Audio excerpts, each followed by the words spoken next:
Do you think Icosa will be listed on any major exchanges?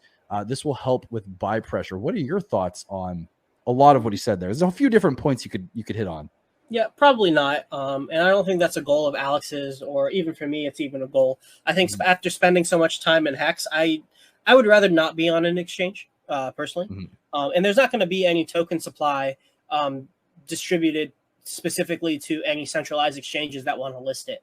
And so if they want to list it, that's on them to buy up the supply that they buy up the liquidity they need to provide it. But for me personally, I'd rather stay on DEXs. I see no reason why we need to be on centralized exchanges.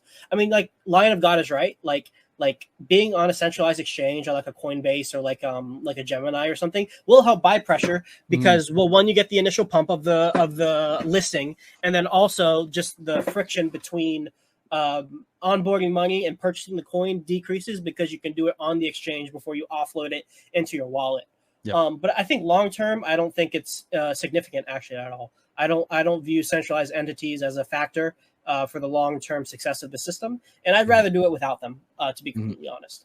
Yeah, I mean, even look at what's happened with all the centralized entities right now. I mean, a lot of users have their funds locked, and for all we know, those locked funds could end up in the hands of the centralized entities that are bankrupt or about to be bankrupt, and they could either be sold on the market to try and pay off some of their bad decisions. Yep.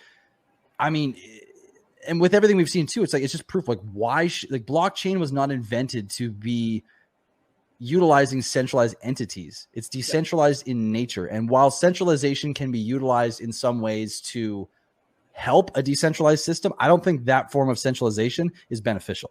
Yeah, I agree. And, we're in Hex, and Hedron is built on top of Hex with the ethos of Hex. And what we want to do is empower the individual to have sovereignty over their finances and hold the keys to their tokens.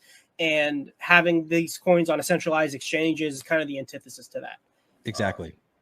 Yeah. Well said. Well said. So I hope that answers your question, Line of God. Thanks for the question. That's actually a really good question. It was a good question. Good thing to think about for the health of the system as a whole, and where we put our efforts to in terms of marketing and spreading the accessibility.